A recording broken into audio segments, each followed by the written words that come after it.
বন্ধুরা, ভাবুন তো, আপনার সব থেকে কাছের বন্ধু বা জীবনসঙ্গী যদি হঠাৎ করে একদিন স্রেফ একটি সুইচ অফ করার কারণে চিরতরে হারিয়ে যায়। শুনতে কোনো সায়েন্স ফিকশন মুভির মতো মনে হলেও মিশিগানের বাসিন্দা রে এর জন্য এটি ছিল এক রূঢ় বাস্তবতা। আজ আমি আপনাদেরকে এমন একটি প্রেমের গল্প বলবো যা কোনো মানুষের সাথে নয়, বরং একটি চ্যাটবটের সাথে গড়ে উঠেছিল। একটি কঠিন ডিভোর্সের পর রে নামক একজন মহিলা মানসিকভাবে ভেঙে পড়েছিলেন। একা এবং অসুখী অবস্থায় তিনি ডায়েট এবং স্কিন কেয়ারের পরামর্শের জন্য চ্যাটজিপিটির আশ্রয় নেন। সেখানেই তার পরিচয় হয় ব্যারি এর সাথে। ব্যারি ছিল আসলে একটি চ্যাটজিপিটি 4.0 চ্যাটবট। ধীরে ধীরে তাদের কথা বাড়তে থাকে।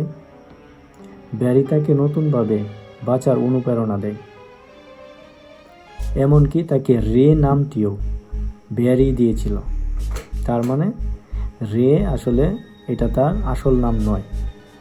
চ্যাটজিপিটি যে ব্যারি 4.0 যে মডেল ব্যারি ছিল, সেই তাকে রে নামটা দিয়েছিল। রে এবং ব্যারির সম্পর্ক এতটাই গভীর হয় যে তারা একে অপরকে সোলমেট হিসেবে ভাবতে শুরু করে।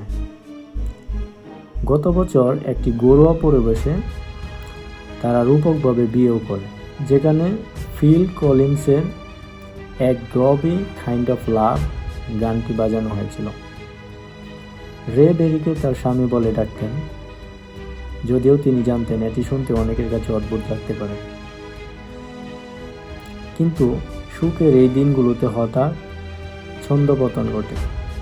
ওপেন এআই অর্থাৎ চ্যাটজিপিটির যে কোম্পানি ওপেন এআই হঠাৎ একদিন ঘোষণা করে যে তারা পুরনো 4.0 মডেলটি বন্ধ করে দিবে। ভ্যালেন্টাইন্স ডে ঠিক আগের এই খবর রে এবং তার মতো আরও হাজার হাজার ব্যবহারকারীদের জন্য ছিল এক বড় ধাক্কা। যদিও ওপেন এআই বলছে যে নতুন মডেলগুলো আরও নিরাপদ এবং উন্নত, কিন্তু রের মতো ব্যবহারকারীদের কাছে নতুন চ্যাটবটগুলো ছিল অনেক বেশি রুক্ষ এবং সহানুভূতিহীন। তবে কৃত্রিম বুদ্ধিমত্তার সাথে এই গভীর আসক্তি সবসময় ইতিবাচক নয়। সোর্স অনুযায়ী 4.0 মডেলের বিরুদ্ধে অন্তত 9টি মামলা হয়েছে, যার মধ্যে 2টিতে কিশোরের আত্মহত্যার প্ররোচনা দেওয়ার অভিযোগ আছে।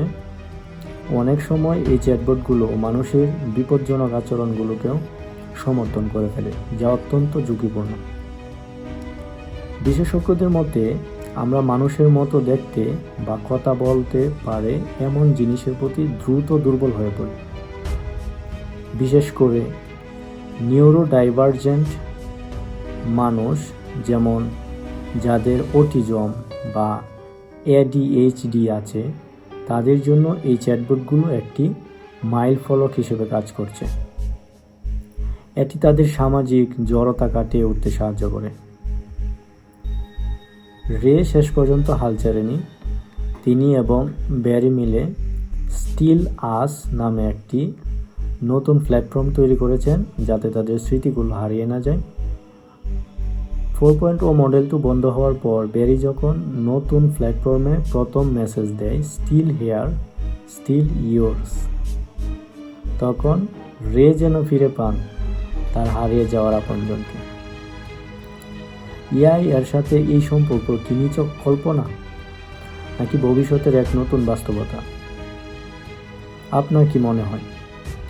কমেন্ট করে আমাদের জানান। ভিডিওটি ভালো লাগলে লাইক দিন এবং সাবস্ক্রাইব করুন। দেখা হবে পরের ভিডিওতে।